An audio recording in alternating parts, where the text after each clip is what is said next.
Bem-vindos. Hoje vamos olhar para um projeto muito particular dedicado à música portuguesa, o Clave 24. A nossa base é uma entrevista com o criador, Carlos de Castilho, que saiu no portugalmusic.co.uk. E o que chama logo a atenção é que, foca-se na nossa música, mas o blog é todo em inglês. Curioso, não é? Exatamente. Essa entrevista dá-nos uma visão bastante clara de como nasceu, as motivações e, claro, os desafios do projeto. É uma exploração interessante sobre como, uma pessoa sozinha tenta mapear e dar a conhecer a nossa música a uma audiência mundial. Vamos lá então mergulhar um pouco na história por trás do Clave 24 e nas escolhas que o definem. A ideia aqui, portanto, é perceber o que move este esforço, que é considerável e ainda por cima feito por uma só pessoa. E o que podemos aprender sobre divulgação cultural hoje em dia, na era digital. Porque a ideia de catalogar centenas de bandas, desde as conhecidas até projetos que já nem existem, é muito ambiciosa. Como é que isto começou? Não foi logo um blog? Pois não. Não. A origem é um bocadinho diferente. O projeto Clave 24 começou como uma web rádio. Chamava-se Clave 24 Web Radio. E nessa fase inicial, o foco era mais, abrangente. Não era só música portuguesa. Falava de histórias de artistas, como se formaram, porque acabaram. Um formato mais narrativo, até internacional.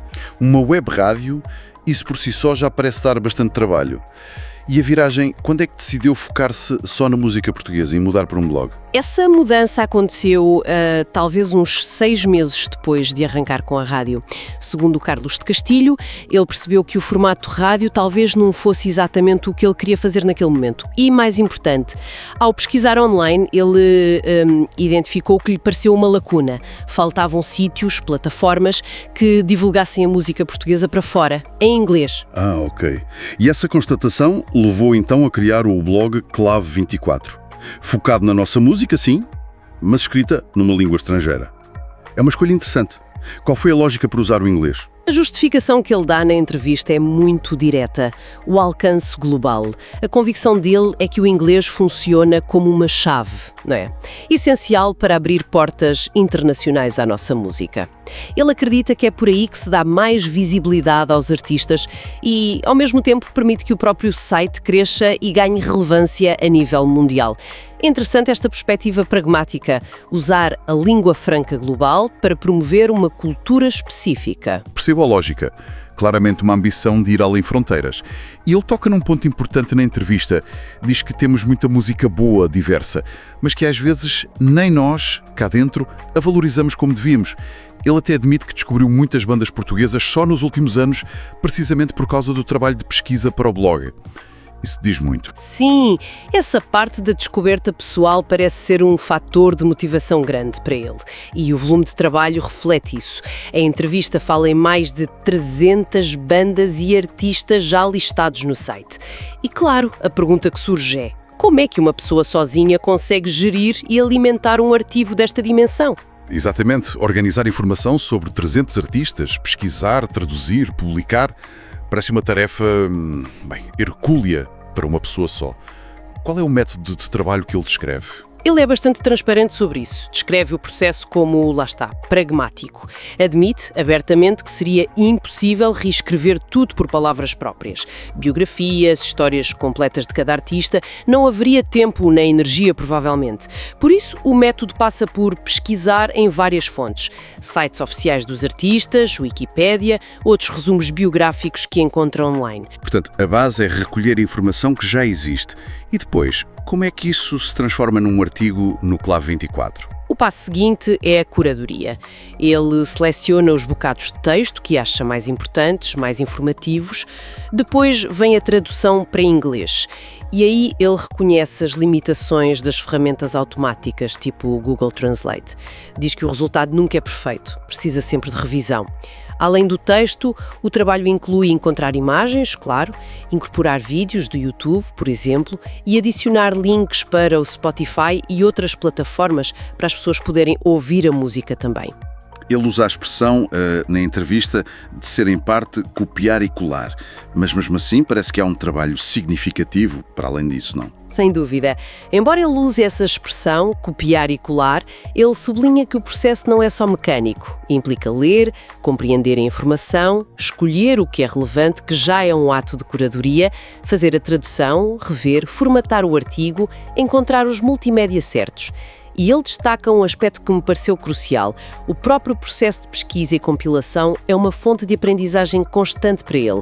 Isso torna o trabalho gratificante. Aprende sobre bandas que não conhecia, aprofunda outras.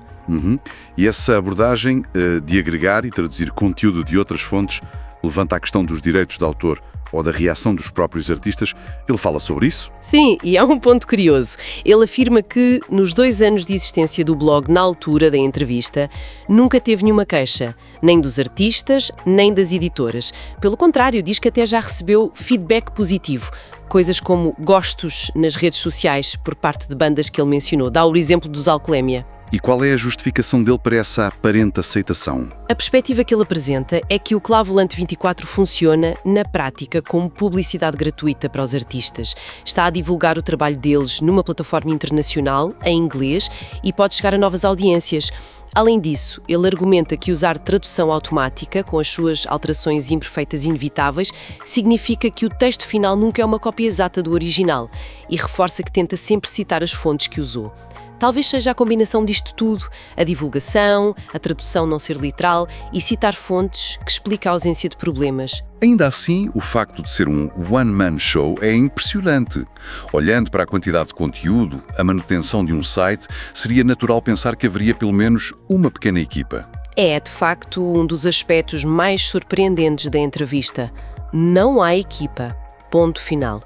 Ele menciona que tentou formar equipas antes para projetos de rádio, um chamado Tendências, e a própria Clave 24 Web Rádio, mas não resultou. No caso do blog Clave 24, ele assume tudo. Manutenção técnica do site, pesquisa, escrita ou tradução dos artigos, até às atualizações de layout e design. É ele para tudo. Mesmo a parte de web design e desenvolvimento, isso exige competências técnicas específicas, não é só escrever ou escolher conteúdo? Exatamente. Ele explica na entrevista que foi aprendendo sozinho, de forma autodidata, ao longo de uns 16 anos. Começou com coisas mais simples, na altura das web rádios amadoras, a criar sites básicos, integrar leitores de áudio, essas coisas, e foi aprendendo e evoluindo. O blog Clave 24 atual foi ele que o construiu e ele diz que está sempre a tentar melhorá-lo, seja na estrutura, na apresentação, na funcionalidade. Para além do blog, a entrevista também fala do Tuga Hits. O que é isso exatamente? É uma extensão do Clave 24 ou algo à parte? Parece ser um projeto complementar, sim, mas com identidade própria. Pela descrição dele, o Tuga Hits não é bem uma rádio no sentido tradicional, com locutores ao vivo. Ele até frisa essa diferença. Diz que já teve chatices com rádios comerciais que o viam como concorrência. Descreve-o mais como um serviço de streaming. Um serviço de streaming focado em quê, especificamente? O foco é 100% música portuguesa. E aqui a definição é larga. Inclui bandas e artistas portugueses, mesmo que cantem noutras línguas. Pelo que ele diz, não há locução ao vivo. O único conteúdo falado que ele menciona associado ao Tuga Hits é um podcast sobre bandas de garagem portuguesas, atuais e antigas, o que se alinha com o nicho. Ele faz questão de diferenciar o Tuga Hits, diz que evita aquilo a que chama pimbalhada, é o termo que ele usa, e que se concentra na música feita cá, sem a estrutura de rádio normal. Para mais detalhes, ele remete para o site. Ok. E olhando para o futuro, quais são as ambições que ele tem para o Clave 24? Onde é que ele gostava que o projeto chegasse? A ambição que ele descreve é, ao mesmo tempo, modesta e significativa. O grande objetivo é que o Clave 24 se torne uma referência reconhecida na divulgação internacional da música feita em Portugal. Mas ele parece ter os pés bem assentes na terra, reconhece as limitações de fazer tudo sozinho, admite, por exemplo, que a informação no site nem sempre está super atualizada porque isso exigiria um acompanhamento constante que é difícil para uma pessoa. Mas o desejo principal, que se nota na conversa, é mesmo estimular mais interesse e valorização pela nossa cultura musical, tanto cá dentro como lá fora. Faz sentido. E, considerando essas limitações de tempo e recursos que ele próprio admite, ele chega a pensar no tipo de ajuda que seria ideal, se pudesse ter. Que tipo de colaboração faria a diferença? É curioso, ele não imagina uma equipa grande. Pelo contrário, sugere que uma estrutura mesmo muito pequena já seria suficiente para dar um grande impulso ao projeto. A visão dele é que talvez uma ou duas pessoas pudessem complementar o trabalho dele. Por exemplo, uma pessoa dedicada só às redes sociais, a partilhar os artigos, a interagir com a comunidade para aumentar o alcance, e outra pessoa talvez focada na pesquisa ativa de novos artistas, bandas, compositores e a compilar informação base. E ele, nesse cenário, continuaria mais no backstage, como ele diz, a tratar do site, do design, da publicação final. Percebo.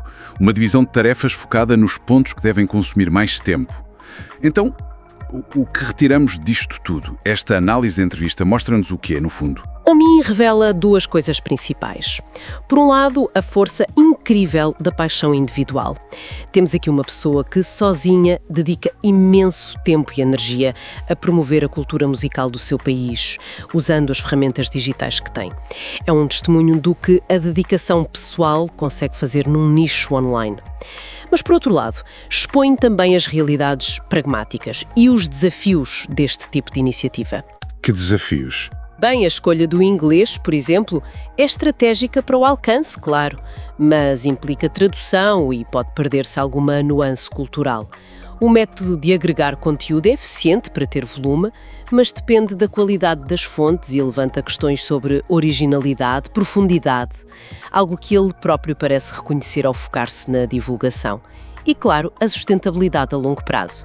Um projeto que depende inteiramente da energia de uma só pessoa é sempre uma incógnita. São escolhas feitas em resposta a limitações de recursos, de tempo e provavelmente financeiros. Sim, essa tensão entre a paixão e a sustentabilidade é muito clara. Mostra uma resiliência notável, mas também a fragilidade potencial destas iniciativas. E isto leva-nos a pensar um pouco mais além. Exato. Projetos como o Clave 24 são valiosos pela dedicação, pelo foco, mas como é que podem evoluir? Até que ponto a paixão de um indivíduo, por mais forte que seja, consegue manter o ritmo da informação, da necessidade constante de atualização no mundo digital, sem se esgotar ou ficar desatualizado? Levanta a questão sobre que modelos de apoio ou colaboração poderiam existir para potenciar estas iniciativas sem lhes tirar a alma, digamos assim. E lança uma questão interessante para o futuro da divulgação cultural online. Estamos a entrar numa era com ferramentas de inteligência artificial cada vez mais sofisticadas. Poderão estas tecnologias ajudar projetos como o Clave 24? Imagina, IA a ajudar na tradução com mais qualidade, a detectar automaticamente novos lançamentos ou artistas relevantes, ou até a ajudar na manutenção do site. Poderia isso libertar o criador para se focar mais na curadoria, na estratégia, talvez até em criar conteúdo mais analítico, permitindo que a paixão individual tivesse um impacto maior e mais sustentável. É uma possibilidade fascinante, sem dúvida. A automação poderia, teoricamente, aliviar muitas das tarefas mais chatas e repetitivas que sobrecarregam quem está sozinho. No entanto, a contrapartida é sempre a mesma, não é? Será que a curadoria feita por um algoritmo, a tradução puramente automática ou a descoberta de conteúdo só com base em dados consegue replicar o discernimento, o contexto cultural, a paixão humana que dá valor e credibilidade a um projeto como este? Onde fica o tal toque humano na seleção, na interpretação, na forma como se conta a história cultural? É o dilema clássico entre eficiência e autenticidade, agora talvez ainda mais presente com a tecnologia. Talvez o futuro não seja uma substituição, mas uma simbiose. Ferramentas que potenciam a capacidade humana sem a anular. Fica a reflexão sobre como encontrar esse equilíbrio delicado na divulgação cultural. Sem dúvida. Uma questão muito pertinente e que vai continuar a ser debatida, certamente. Para quem quiser espreitar o resultado deste esforço individual, pode encontrar o blog pesquisando por Clave 24 e também procurar pela playlist associada Tuga It para ouvir a música. E com esta reflexão sobre o futuro da divulgação cultural digital, terminamos a nossa análise de hoje, focada no projeto Clave 24 e na visão do seu criador. Esperamos que tenha sido interessante e que tenha dado o que pensar. Até à próxima.